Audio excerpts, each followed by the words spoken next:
சொல்லுங்கள் சார், உங்கள் நேம்? என் பேர் சுந்தரேசன். நான் வந்து ஜீன்ஃபுல்லில் பாட்டிஸ்ட்டாக ஒர்க் பண்ணிட்டு நான் எம்எஸ்சி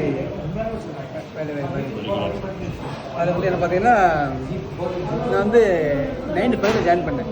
95 ஆக்சுவலாக ஜுவாலஜி படிச்சு தான் போனேன். அப்புறம் தான் பண்ணேன், எம்எஸ்சி பண்ணேன். ஆனால் எனக்கு பிளானில் பயங்கர இன்ட்ரெஸ்ட்டு. பிளான்னா சின்னதுலேருந்து பயங்கர இன்ட்ரெஸ்ட் இருந்தேன். காலேஜில் நான் பாட்டில் ஜாயின் பண்ணிட்டு என் ஃப்ரெண்டு ஒருத்தன் கிடந்து திருப்பி கொடுத்து நான் ஜுவாலஜி ஜாயின் பண்ண சூழ்நிலை ஏற்படுச்சு. இருந்தாலும் எனக்குள்ளே என்ன இருக்கோ அதை வரணுங்கிற மாதிரி நான் அங்கே ஜாயின் பண்ணிட்டேன். ஜாயின் பண்ணேன்.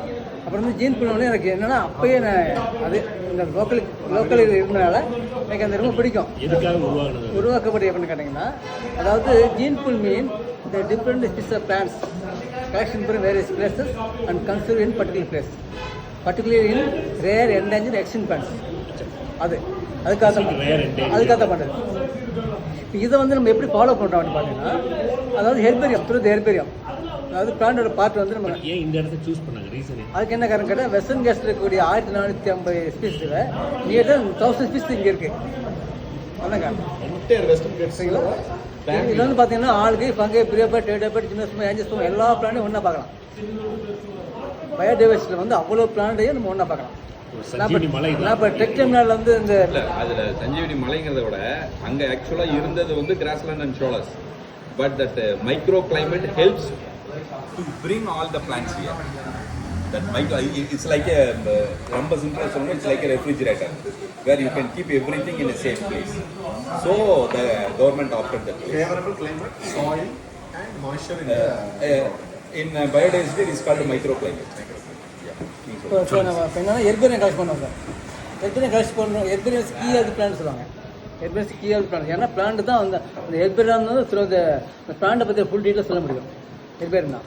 அப்போ பிளான்ட் கலெக்ஷன் போகும்போது அந்த இடம் எப்படிப்பட்ட இடம் பார்ப்போம். மாய்ச்சர் பிளஸா, ட்ரை பிளஸா, பிளான்டோட ஹெர்பு சிறப்பா, ட்ரீயா அதை நோட் பண்ணுவோம். இப்போ வந்து பூ இருக்கா, காய் இருக்கா, அதை நோட் பண்ணுவோம். ஃபுல் டீட்டெயில்ஸ் நோட் பண்ணுவாங்க. அது லோக்கல் நேம் அதை வச்சு செல்ஃபிக்கு நம்ம கண்டுபிடிச்சிடுவோம். இப்போ அப்படி இருக்கும்பொழுது அது வந்து பர்டிகுலர் எந்த இயரில் எடுத்தது, யார் எடுத்தது, இது நம்ம மஸ்ட்டு போட்டு நம்ம வந்து லாஸ்ட் 10 இயர்ஸ் பிஃபோர் டிபெண்ட் எடுத்துருக்கோம். அப்போ வந்து ஒரு 100 மரம் அங்கே இருக்குது பர்டிகுலர் பிளேஸில். போய் பார்க்கும்போது அதை ஃபாலோ பண்ணிட்டு இருக்கோம். ஃபாலோ பண்ணிட்டு இருக்கும்போது அப்புறம் 10 ஆகுது, அப்புறம் 5 ஆகுது. இப்போ 5ங்கும்போது ரேரில் இருக்குது. அப்போ இந்த ரேரு இன்னொரு 5 இயர்ஸில் எக்ஸ்டென்ட் ஆகிடும், இந்த உலகத்தை விட்டு போயிடும். ஸோ அதுலேருந்து என்ன பண்ணுறோம், seeds, seedlings, cutting spot, leaf bottle வந்து லீஃப் பாட்டு டிசிக்கல் லேப் உண்டாக்குறாரு. டிசிக்கல் லேப் மூலமாக பிளான் உண்டாக்குறாரு. சீட்ஸ் மூலமாக ப்ரொபகேஷன் பண்ணுறது, இல்லை கட்டிங்ஸ் மூலமாக அது பண்ணுறது. அப்படி பண்ணி ஒரு பர்டிகுலர் லீஃபில் வந்து ஒரு 50 சீட் உண்டாக்க முடியும். 50-100 சீட்டு ஒரு லீஃபில் வந்து 50-100 சீட்டு உண்டாக்க முடியும். இங்கே சீட் பேங்க் இருக்கா சார்? சீட் பேங்க் ஜீன் ப்ரோப்பஸ் இருந்தது, இப்போ இல்லை. அப்போ உண்டாக்க முடியும். அதேமாதிரி விதை மூலமாக பெருக்க முடியும். அப்போ அந்த இடத்த பர்டிகுலர் பிளேஸில் 5 மரம் இருந்ததை நம்ம வந்து 500 ஆக்கிடுறோம். ஸோ அந்த பிளான் வந்து காப்பாற்றிடும். ஏன் காப்பாற்றணும் ஒரு கேள்வி இருக்குங்களா? எவ்வளோ மரங்கள் இருக்குது, எதுக்கு காப்பாற்றினதை அது பாட்டுக்கு இருந்து பொறுமை இல்லை கேட்பாங்க. ஏன் காப்பாற்றணும்னா, கொரோனா காலத்தில் நம்ம வந்து பச்சையில் தான் சாப்பிட்டு இருந்தோம், பச்சை இலைகளை. அப்போ நாளைக்கு வந்து each and every plan maybe became A medicine value, சரிங்களா? அதனால இப்போ each and every plan he should conserve. அதனால காப்பாற்றி ஆக வேண்டிய சூழ்நிலை. சார் பொட்டானிக்கலாக அவங்க ஆராய்ச்சி பண்ணி அதுக்கு என்னென்ன வேல்யூ, மெடிசன் வேல்யூலாம் எழுதுறாங்களா சார்? எழுதுறாங்க. நாங்களாம் நோட் மாதிரி வச்சுருக்கோம். இப்போ கூட எங்கள் மெடிசன் ஸ்டோரில் வந்து ஒரு 300 ஸ்பீஸ் வச்சுருக்கோம். மெடிசன் கொண்டு வச்சுருக்கோம் ஜீன் ஃபுல்ல. அதில் வந்து நாங்கள் பார்க்கலாம். இப்போ அதில் வந்து நாங்கள் அந்த ஃபுட்டு வேல்யூ தான் போடுறோம். அது இப்போ சயின்டிஃபிக் நேம், லோக்கல் நேம், அது எந்த பார்ட் யூஸ் ஆகுது, என்ன நோய் தீவிரப்படுத்துது, இப்போ அதெல்லாம் நான் போட்டிருக்கோம். இப்போ அந்த மாதிரி பண்ணி சார், அந்த மாதிரி இருக்கக்கூடிய பிளான்ஸை வந்து ஃபிசிக்கல்ஜி மூலமாகவும் சீட்ஸ் மூலமாக எஸ்டாப்ளிஷ் பண்ணி அதை வந்து ப்ரொபகேஷன் பண்ணி ரெடி பண்ணி அதை கூட ஃபீல்டில் பிளானிங் பண்ணுறோம். ஃபஸ்ட்டு வந்து பார்த்தீங்கன்னா, நான் வந்து 2002-3 வந்து ஜெயநலாதின்னு ஒரு இருந்தார். பக்கம் சயின்டிஸ்ட். அவர் வந்து ஏசியாக இருந்தார். எனக்கு ரொம்ப சப்போர்ட்டாக இருந்தார். இப்போ அவர் மூலமாக வந்து அவர் சொன்ன நாங்கள் வந்து பெண்டம்னு கூட கிளாசிஃபிகேஷன் வச்சு பிளானிங் பண்ணோம். பெண்டம் ஹூக்கர் அவர் தான் பாட்னோட கிளாசிஃபிகேஷன் சயின்டிஸ்ட். அதாவது கேம்பிள் அவர் தான் வந்து அவருடைய நிறைய பேர் கிளாசிஃபிகேஷன் பண்ணாங்க. ஆனால் அவரோட தான் கரெக்டாக இருந்தது. ஏன்னா பூ தான் மஸ்ட்டுங்கிற மாதிரி பண்ணார். இப்போ பார்த்தீங்கன்னா உன்னிச்சி தெரியுங்களா, உன்னிச்சி லேண்டனா கேமரா தெரியுமா, லேண்டனா கேமராவும் தேக்கு மரமும் ஒரே ஃபேமிலி, ஒரே ஜீனஸ், ஒரே ஃபேமிலி வருது. இது வந்து சின்ன செடி, அது வந்து கொடி. அதே மாதிரி பீன்ஸும் ஈட்டு மரமும் ஒரே ஃபேமிலி, சரிங்களா? ஏன்னா பூ தான் மெயின், ஃபேபேஸ் ஃபேமிலி வருது. அப்போ வந்து பூவை வச்சு தான் அயன் மிஷின் பண்ணுறது கம்பேர் பண்ணாங்க. அப்போ அதில் வந்து ஒரு ஃபேமிலியில் பார்த்தீங்கன்னா பூவும் வரும், சின்ன செடியும் வரும், பெரிய மரமும் வரும், ஆனால் ஒரே ஃபேமிலிக்குள்ளே வரும். அப்போ ஒரு ஃபேமிலியில் பார்த்தீங்கன்னா மரம், செடி, கொடி எல்லாமே வந்துடும். இப்போ அந்த மாதிரி தான் வந்து கிளாசிஃபிகேஷன் பண்ணாங்க.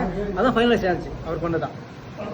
இப்போ அந்த கிளாசிஃபிகேஷன் நான் பிளானிங் பண்ணேன். ஜெயின் பண்ணல பிளானிங் பண்ணும்போது யாரும் ஃபுல்லாக என்னோட இன்சைட் தான் பண்ணும்போது அப்போ நிறைய சயின்டிஸ்ட்லாம் வருவாங்க. டாக்டர் கோபால் சார் வருவார், ஹென்றி, பின்ன வந்து விஎஸ் ராமச்சந்திரன் வந்தாங்க.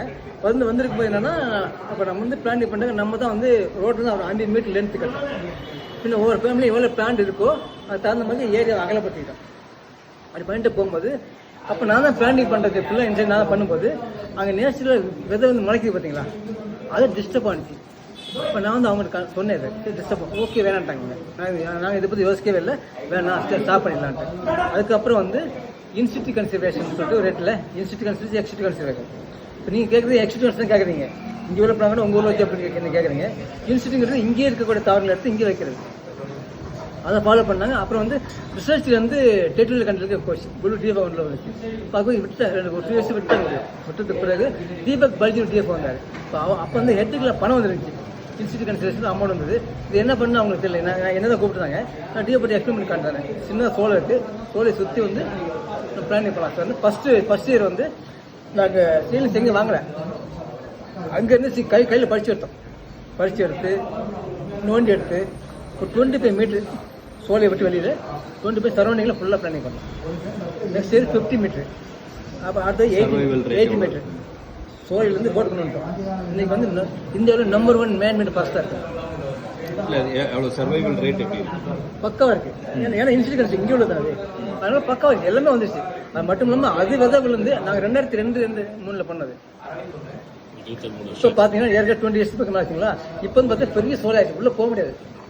அதுலேருந்து விழுந்த விதைகள் வந்து இன்னைக்கு பெரிய லெவலில் முளைச்சி உள்ள திக் பார்த்தாச்சு. நாளைக்கு போனால் பார்க்கலாம். நீங்கள் அங்கே அவைலபிளா? நாளைக்கு வந்து செக்ரட்டரி மேடம் வராங்க. ஓகே, செக்ரட்டரி மேடம் வராங்க. கண்ட்ரோல் ரூம் ஓப்பன் ஆகுது, அதான் வந்துருக்காங்க. வந்து பார்க்கலாம். அங்கே வந்து ஆர்கிடேரியம் ஒன்று இருக்குது. ஆர்கிடேரியம் நேற்று 100 ஸ்பீஸ் ஆர்கிடே வச்சுருக்கோம். பேர்ட்ஸ் வந்து நீலகிரியில் வந்து 150 ஸ்பீஸ் இருக்குது. நேற்று 120 வச்சுருந்தோம். அப்போ இப்போ ஒரு 800 பக்கம் நாங்கள் அதை வச்சுருக்கோம். கிளாசிஃபிகேஷன் இருக்குது, ஹெர்பலுக்கு என்னெல்லாம் வேல்யூ இருக்கும், அதாவது மெடிசனல் வேல்யூ என்னெல்லாம் இருக்குது, எதுக்கெல்லாம் ஃபுட்டாக சாப்பிடலாம் அப்படின்னு ஏதாவது கிளாசிஃபிகேஷன் பண்ணி வச்சுருக்கோம். இருக்குது அது அதிலே இருக்கேன். ஃபுட்டாக இருக்குது. நம்ம கீரை சாப்பிட்றோம்ல, அது வந்து ஃபுட்டு மாதிரி தானே. பொன்னாங்கண்ணி கீரை, வல்லார கீரை, பின்ன வந்து ஒரு பேர்ன் கூட இருக்குது. பேர்ன்ஸ் அது கூட வந்து சாப்பிட்றாங்க. இப்போ முன்னாட்டு கால்கிழங்கு இருக்குல்ல, அது கூட நம்ம வந்து சூப் போட்டு குடிக்கிறோம், அது சாப்பிட்ற மாதிரி அந்த மாதிரி எடிபிள் இருக்குது. பின்ன வந்து பாய்சன்ஸும் இருக்குது. அந்த மாதிரி நிறைய இதெல்லாம் இருக்குது. அந்த மாதிரி நிறைய இது பண்ணுறோம். இப்போ வந்து இப்போ டூரிஸ்ட் வந்து டூரிசம் ஆயிடுச்சு, ஈகோ டூரிசம். சுற்றுலா மையமாகிட்டாங்க. இப்போ அது வந்து என்னென்னா அது ஒரு பக்கம் போயிட்டுருக்கு. அது ஜிப்லைன், சஃபாரி, அது ட்ரெக்கிங்லாம் ஒரு பக்கம் போயிட்டுருக்கு. இப்போ எங்கள் ஊருக்கு நாங்கள் போயிட்டு தான் இருக்கோம். பேனோஸ் ஆர்கிடேரியம் போயிட்டு இருக்கோம். ஹெர்பேரியம் 1300 ஹெர்பேரியம் நான் கலெக்ஷன் பண்ணியிருக்கோம், எல்லாம் வச்சுருக்காங்க. பின்ன வந்து ஒரு பொட்டானிக் மியூசியம் ஒன்று இருக்குது. பின்ன அக்வாரியம் ஒன்று இருக்குது. பின்ன மின்மினி பூச்சியை வந்து ஆர்டிஃபிஷியலாக பண்ணி அதை வந்து வச்சுருக்காங்க. இதுதான் ஜின் போட. இது ஏன் டூரிஸ்ட்டை கவர் பண்ணுறதுக்காக வச்சுருக்காங்க. அது மற்றபடி எங்கள் ஒர்க்கு ஒரு பக்கம் போயிட்டுருக்கு, இந்த பக்கம் வந்து டூரிஸ்டம் ஒர்க்கும் போயிட்டுருக்கு. ரெண்டுமே வந்து பண்ணிட்டுருக்கோம். இது வந்து என்னென்னா, அது இல்லாமல் சார் இந்த ஏரியாவில் பூச்சிகளை உண்ணக்கூடிய கேள்விப்பட்டீங்களா? பூச்சிகளை உண்ணக்கூடிய தாவரம் டொசீரான்னு கேள்விப்பட்டீங்களா? இப்போ அது பிளான் பார்த்து நம்ம படிச்சிருக்கோம். நீ பார்த்துருக்கீங்களா? பார்த்ததெல்லாம் கிடையாது சார். டொசீரா வந்து சார் ஃபஸ்ட்டு நான் ரிப்போர்ட் பண்ணேன் 2002. ஃபஸ்ட்டு நான் வந்து ஜுவாலஜி பேக்ரவுண்ட்னால எனக்கு தெரியல. ஃபஸ்ட்டு அங்கே எம்எஸ்எம்பிலாம் இருந்தாங்க, அவங்களுக்கே தெரியல. நான் கொண்டு கொடுத்து தெரியாண்டாங்க அவங்க. நான் வந்து எர்பேரியம் பண்ணும்போது ப்ரெஸ்அப் பண்ணிட்டு பாட்டில் வெட் ப்ரெஸ் ரெண்டுமே பண்ணிச்சிட்டேன். அப்போ விஎஸ் ராமச்சந்திரன் சார் வந்தார். கொண்டு காட்டணும்னு, இது வெரி இன்ட்ரெஸ்டிங்கான பிளான்ட்டு டொசீரா இண்டிகா. இது வந்து பூச்சிகளை உண்ணக்கூடிய தாவரம். இது வந்து இந்தியாவிலே சில இடங்கள் மட்டும்தான், அதாவது மலை பிரதேசங்கள் மட்டும்தான் இருக்குது. நான் பல காலமாக வரேன், நான் பார்த்ததே இல்லை அப்படின்னு சொன்னார். இது வந்து டொசீரான்னு சொன்னார். நான் தான் ஐடென்டிஃபிகேஷன் பண்ணேன், டொசீரா இண்டிகா ஐடென்டிஃபிகேஷன் பண்ணேன். அவர் சொன்னார் 3 ஸ்பீசிங் இருக்குன்னு சொன்னார். டொசீரா இண்டிகா, பர்மான், பெட்டேன் 3மே எடுத்தேன். 3மே கடைசி லாஸ்ட் இயர் வந்து எல்லா டிவிலையும் பேட்டேன். என்னோட பேட்டி வந்துச்சு லாஸ்ட் இயர். வீரத்தில் மாதிரி சன் டிவி எல்லா டிவிலையும் என்னோட பேட்டி வந்துச்சு. போன வருஷம் வந்துச்சு. பண்ண முடியாது, இல்லை பண்ண முடியாது. அது வந்து சீசனல் பிளான் சார். அது August to December life time.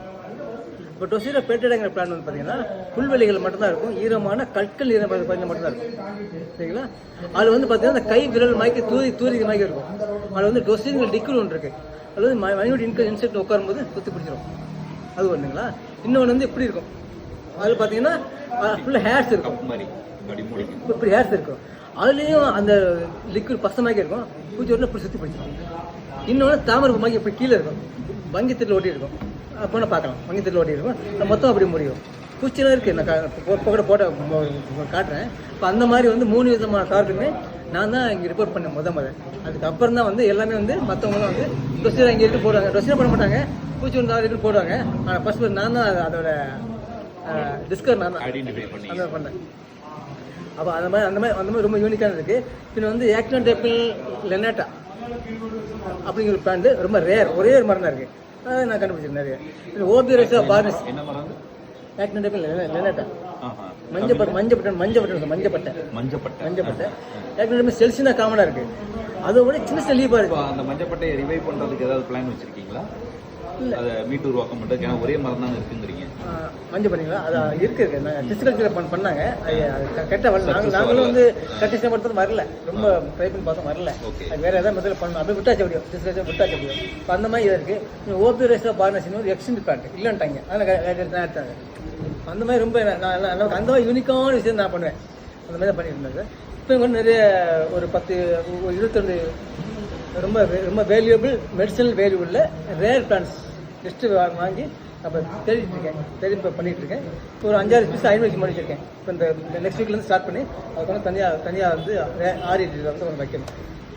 அந்த மாதிரி முன்னாடி இந்த பார்ட் ஆஃப் கவர்மெண்ட். ஆமாம், அதாவது தனி கார்பரேஷன் பார்ட்டி பண்ணல ஒரு தனி கார்பரேஷன். அது பப்ளிக் பிரைவேட் பார்ட்னர்ஷிப்ல கம்பெனி இல்லை சார். ஏன் ஸ்டார்ட் பண்ணாங்கன்னா, அதாவது ஃபாரஸ்ட்டை பார்க்க எல்லாத்துக்குமே ஒரு ஆசை இருக்கும். அதாவது சிட்டியில் உள்ளவங்களுக்கு எல்லாத்துக்குமே காட்டுக்குள்ளே போகணும், அந்த அருவிகளை பார்க்கணும், மரங்களை பார்க்கணும், பூச்சிகளை பார்க்கணும், விலங்குகளை பார்க்கணும் ஆசை இருக்கும். அந்த ஆசை வந்து இல்லீகலாக இருந்துச்சு, விளையாடலாம் தெரியாமல் போயிட்டு வந்துருந்தாங்க.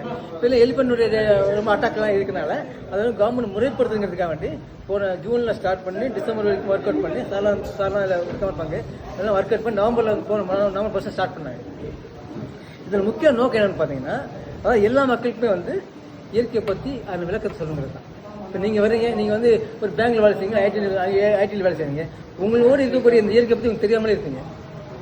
சோறு சாப்பிடுவீங்க, இந்த நெல் எங்கேருந்து வருதுன்னு தெரியாமல் இருப்பீங்க, நீங்கள் ட்ரெஸ் பண்ணுறீங்க, ட்ரெஸ் எங்கேருந்து தெரியாமல் இருப்பீங்க. ஆனால் வந்து இந்த இயற்கை மரங்கள் தான் வந்து நீங்கள் உடுத்தக்கூடிய உடையாகவும், உண்ணக்கூடிய உணவாகவும், குடிக்கக்கூடிய நீராகவும், சுவாசிக்கக்கூடிய காற்றாகவும் இருக்கிறது இந்த மரங்கள் தான். இந்த மரங்களை பற்றியும் இயற்கை வளங்களை பற்றியும் புல்வெளிகளை பற்றி, புல்வெளிகளிலும் மலைகள் வந்து இல்லைன்னா வந்து நீர் ஆதாரமே இல்லை. ஏன்னா புல்வெளிகள் வந்து ஸ்பாஞ்சு மாதிரி அதை அப்படியே அப்சர்வ் பண்ணி உள்ள நீர் வைக்கிது, வச்சு கொஞ்சமாக வடிகட்டி அருவிகள், அதாவது மழை காலத்தில் ஓவர் பிளே வருது, மற்ற நேரங்களில் உள்ளே உறிஞ்சி வச்சிருந்து அது கொஞ்சமாக வழிஞ்சு மே மாதம் எண்டுக்கு வந்துகிட்டே இருக்கும். மீன் மழை வந்துடும். இயற்கை நமக்கு என்ன துருவ மழை கட்ட வேண்டியிருக்கு. அதே மாதிரி தான் கல் பாறைகளும் பெரிய மலைகள் பார்த்தீங்கன்னா மலைகள் மட்டும் இல்லை, பாறைகளின் தொகுப்பது. அதில் இடைவெளிகள் எல்லாம் தண்ணி உறிஞ்சி வச்சிருக்கோம், கொஞ்சமாக வடிஞ்சு வந்து அருவிகளாக வந்து வர்ற வழியில் தான் பல தாவரங்களையும் அப்படி உண்டாக்கிட்டு அப்படியே போயிட்டு கடலில் போய் கலக்குது. எல்லாமே கரெக்டாக போயிட்டு தான் இருக்குது. இப்போ அந்த மாதிரி விஷயங்களை வந்து இந்த மாதிரி விஷயங்களை நான் வந்து ட்ரெக்கிங் போகும்போது சொன்னேன் சார். ஃபிங்கர் மாதிரி இருக்கும், பிடிச்சிரும், சாப்பிட பிடிச்சிருது இன்செக்டிவ். இந்த மாதிரி விஷயங்களை வந்து ட்ரெக் போகும்போது அவங்க சொல்லுவோம், அவங்க ரொம்ப ஆச்சரியமாக கேட்க வைக்கிறாங்க. ஃபஸ்ட்டு உங்களுக்கு பிடிக்காத மாதிரி இருக்கும், இது என்னங்கிற மாதிரி நாங்கள் ஒவ்வொரு மெடிசன் வேலி சொல்லுவோம். இது வந்து கேரி ஆர்பன் மரம் இருக்குது, கேரி ஆர்பன் கஷ்டப்பட்டு சொல்லுவாங்க, காட்டு கொய்யான்னு சொல்லுவாங்க. அதோட காய் பார்த்தீங்கன்னா 1% கொய்யா மாதிரி இருக்கும். அந்த காய் வந்து ஃபைபர் கண்டென்ட் ஃபுல்லாக இருக்கும், ஃபைபர் கண்டென்ட். அதில் பார்த்தீங்கன்னா அந்த காய் வந்து நேச்சுரல் கீழே வந்து முளைக்க முடியாது, ஏன்னா ஃபைபர் மாதிரி இருக்கும். அதை எலிஃபென்ட் சாப்பிட்டு எலிஃபென்ட் வரக்கூடிய டங்கில் இருந்து மட்டும்தான் அது எஸ்டாப்ளிஷாக முளைக்கும். அப்போ எலிஃபென்ட் இல்லைன்னா அந்த இனம் அழிஞ்சிடும். சரிங்களா? அந்த இனம் அழிஞ்சா ஏறக்குறைய 25 வகையான ஆர்கிட்ஸ் அந்த மாதிரி அதுதான் வருது, அது மட்டும்தான் வருது. அப்போ அந்த கேரி ஆர்பரிய மரம் இல்லைன்னா ஆர்கிடு 25 வகையான ஆர்கிடும் என்ன பண்ணுது. இப்போ பயோடைவர்சிட்டியில் வந்து ஒன்று சார்ந்திருக்கிறதுனால அதனால வேண்டி எல்லாமே யூஸ் பண்ண முடியலாம். இப்போ நிறைய சில குறிப்பிட்ட மரங்கள் அந்த டைனேரியா ஃபேன்ஸ் மொனோட்டிக்கல் அது சில மரங்கள் மட்டும்தான் வரும். அப்போ அந்த மரங்கள் அங்கே இல்லைன்னா அந்த ட்ரைனேஜ் ஃபேன்ஸ் வர்றதுக்கான வாய்ப்பு இல்லை. இன்னொன்று என்னன்னா ஆர்கிட்ஸு ஃபேர்ன்ஸும் பார்த்தீங்கன்னா ரொம்ப மைல்டு டைப் தான்.